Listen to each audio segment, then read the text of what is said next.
The beliefs that we'll investigate in this video keep you single without even knowing it, and you will never be able to attract and keep your soulmate unless you let go of those beliefs. And when you're a man, polarize towards your masculinity, and when you're a woman, polarize towards your femininity. So in this video, we will investigate two really deeply rooted limiting beliefs that keep you stuck in your relationships so that you can never experience the emotional depth, intimacy, trust, and surrender that you would like to have with your soulmate. So if this is something important for you, and if you really want to attract your soulmate and keep them in your life, then stay with me until the end of the video, because I'm sure that what you learn here will get you much more closer to being in that position of attracting your soulmate. That being the case, let's directly begin. So, hey there, my friends. I'm Daniel from Soulful Relationships, and the purpose of this channel is to help you experience only conscious, uplifting, and soulful relationships with everybody in your life through doing the inner work. So, if this is something important for you, subscribe to the channel, and I would love to see you around if you're also committed to this journey. So, now let's get into the topic. I have those beliefs written out here because I've been investigating them for myself and like for many of the clients I've worked with. So I have seen most of the patterns about them, and I'm sure that you recognize yourself in what I'm about to share in just a moment. But before that, I just want to like put a greater context about what is the purpose of relationships in the first place. Because I do believe, and let me know if you also resonate with that, I do believe that the purpose of relationships is that we become servants of love, so that we become more loving with everybody in your life. And the purpose of our romantic relationships is to help us open our heart to the love that is inherent in our being, and this love that we can radiate outwards to the whole of existence. Now, this looks different when you're a man to when you're a woman, because again, when you're polarizing towards your masculinity, the way this looks practically in your relationships is different than the way it looks to when you're polarizing in your femininity. And we'll come to those beliefs in a moment. But another thing which is also crucial to understand as a bigger picture and as a context is that relationships, we can also see them as a spiritual path. And I have this 3-day mini course that you can go through, you can check out by joining the Facebook group. You'll find in the descriptions below, where you understand exactly how that works, exactly why relationships are a spiritual path. So if this is something interesting after watching the video, you can check it out, and I would love to have you in the Facebook group. But so when they're a spiritual path, what we're learning from them? Well, we're learning, like, we're letting go of who we are not, like all of our toxic patterns, limiting beliefs, and all of our fears. In the relationship dynamics that we experience, the purpose of the conflict we experience is to help us become aware of our limiting beliefs and let them go. The second purpose is to like connect reconnect to our authenticity. So anytime you feel attached to your specific person, to a specific person in your relationships, the purpose of that is because he possesses a quality that is part of your authenticity that you have abandoned for yourself. And if you are able to reawaken that quality and embody it and like develop it in yourself, then you let go of that attachment, and instead of feeling lost when a relationship ends, you actually feel gratitude because you have become more connected to your own authenticity. And so again, the last purpose, the last intention of our relationships is to help us open up to love so that we can hold a safe and loving space for others to also learn who they are not, and also learn and connect to who they are authentically. Now, having this context, let's directly get into the limiting beliefs and investigate them further. Or actually, before that, I just wanted to share that basically all my life, it's like my whole spiritual journey started from a relationship that I had, like that basically um, that helped me experience this first ego death experience. Almost like um, I I abandoned the whole of myself for pleasing my partner in these relationships like 4 years ago, and eventually we become so dependent on one another that I basically started losing friends, started losing all my passions, and it was really uh, it wasn't healthy at all. But I was too attached to constantly pleasing them because I was afraid that I will lose them, and I didn't want to lose them.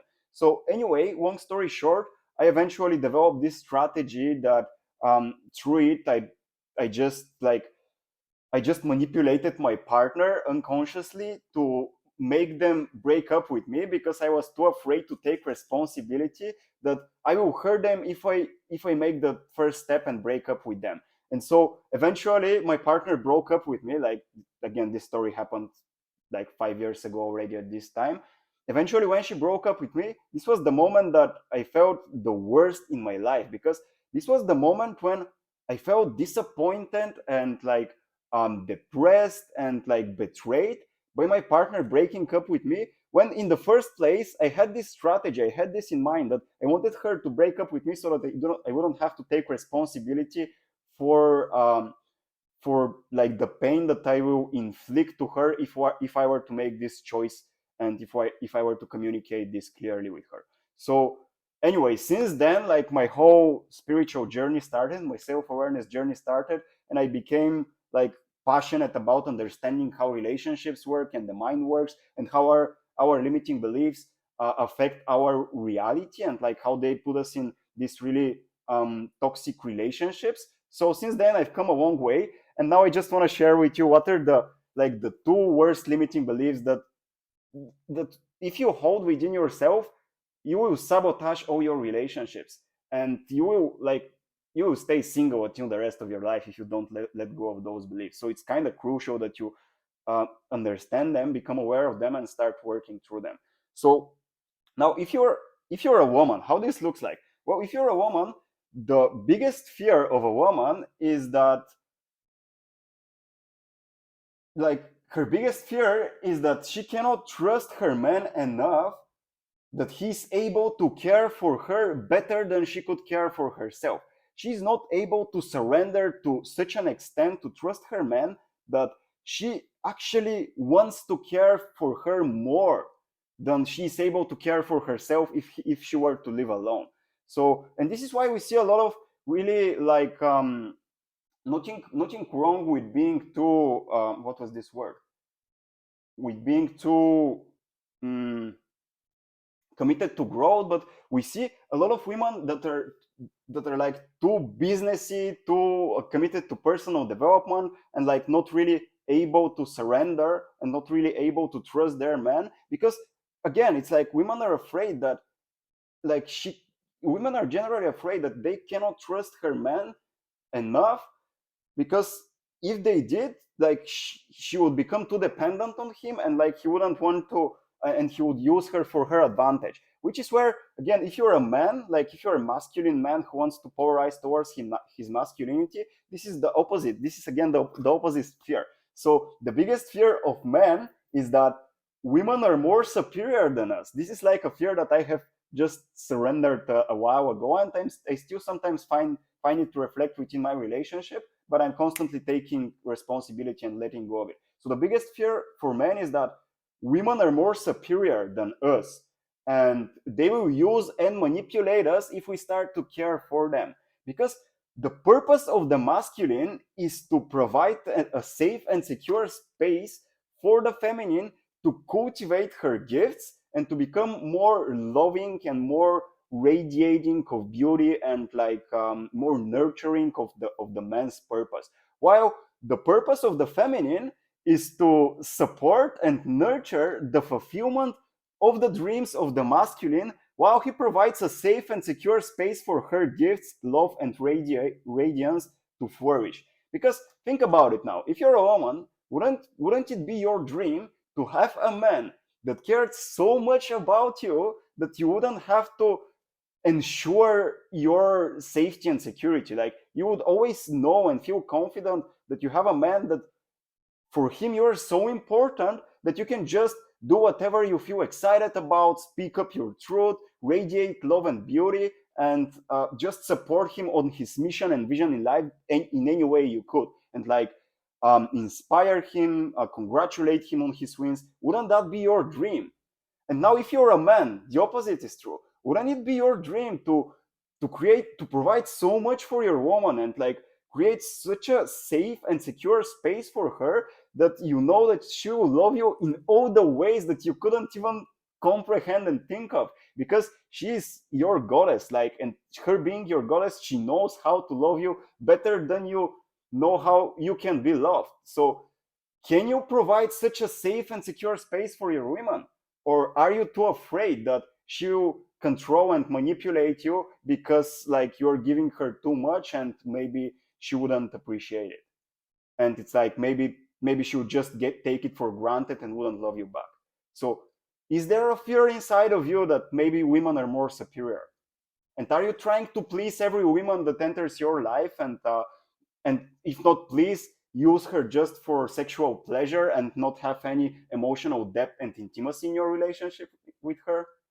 And now the opposite, when you're a woman, are do you find yourself being too attached to being a successful woman that needs to be self-sufficient in her life and wants all the transparency and emotional depth and care you crave from your partner? Because if this is the case, well, maybe part of you is afraid that there are no man who wants to care for you the way you need to be cared. So these are the two beliefs again.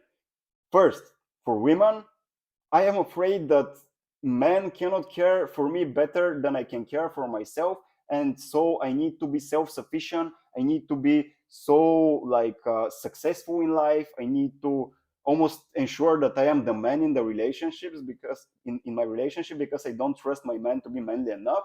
And again, when you're a man, well, I'm afraid that women are more superior, and they might control and manipulate me if I just start to care and love for them a lot. And I might actually lose myself by trying to love and care for my women. So I might lose my purpose.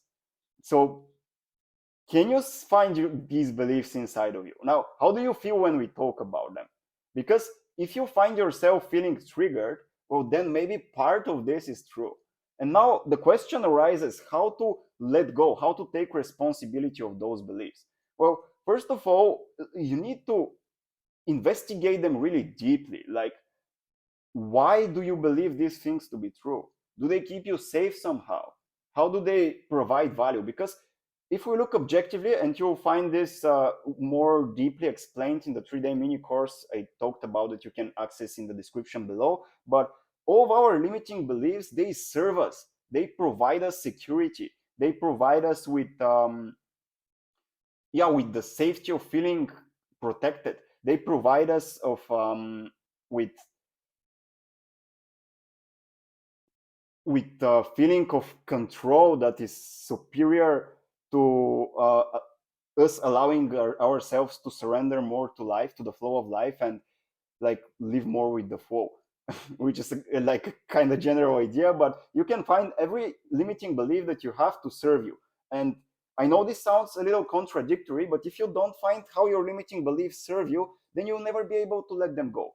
So if you're a woman, if you don't find how this belief of like not trusting men enough to that they're able to care for you better than you can care for yourself, like how can that belief serve you? Well, maybe this belief allows you to be committed to being a successful businesswoman in your life and like pursuing your dreams, and maybe you believe that you wouldn't be able to pursue your dreams if you didn't believe that. Maybe, and like maybe this keeps you safe for being committed to growth, because you wouldn't be able to grow if you had a man who provides everything for you, because you'll become too complacent. But is that really the case? Because if you had a safe and like a secure environment that your man provided you with, wouldn't you be able to flourish in your love and radiance so that you can create even better solutions for the world? And like, let's say if you're really ambitious, yes, this was the word I was looking for. If you're too attached to your ambition, wouldn't then your ambition transition to the success you want your man to have, because you know he will support you in the development of this inner love and radiance that you're like, you're almost supposed, if you polarize you in your femininity, you're almost supposed to radiate that love in every single interaction we have with anybody in your life. So wouldn't you be more successful if you were more loving because you trusted your man?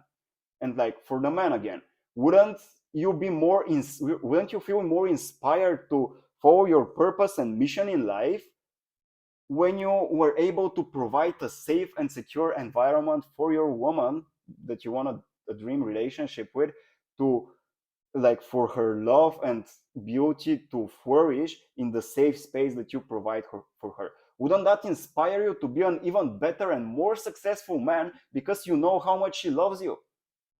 And can you see the polarity here? Can you see how the feminine and the masculine energies balance each other out? And can you see how we're supposed to grow the best to the best versions of ourselves in relationships? Which doesn't mean that you have to start your growth when you're in a relationship already. Of course, it starts from the inside. But at some point, like, you can only grow so much by being alone. You can grow like infinitely when you start polarizing with your partner, because then the relationship you have with your partner, it is focused in serving love.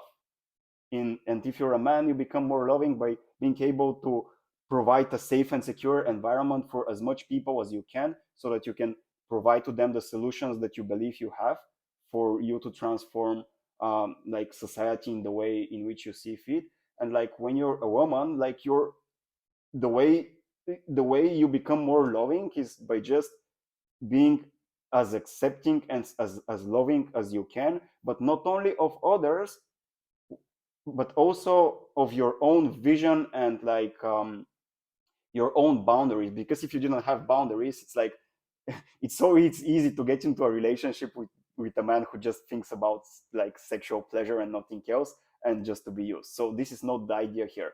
Because if you are to be really loving and radiant within your femininity, then you would naturally have healthy boundaries that would support you in ensuring the fact that you're surrounded by men who love and care for you.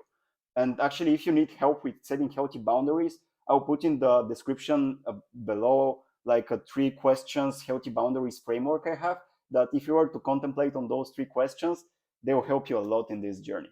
So anyways, just wanted to like put those beliefs out there and let you know that, my friend, if you're watching this, if you resonate with this, it is your responsibility to start letting go of those beliefs.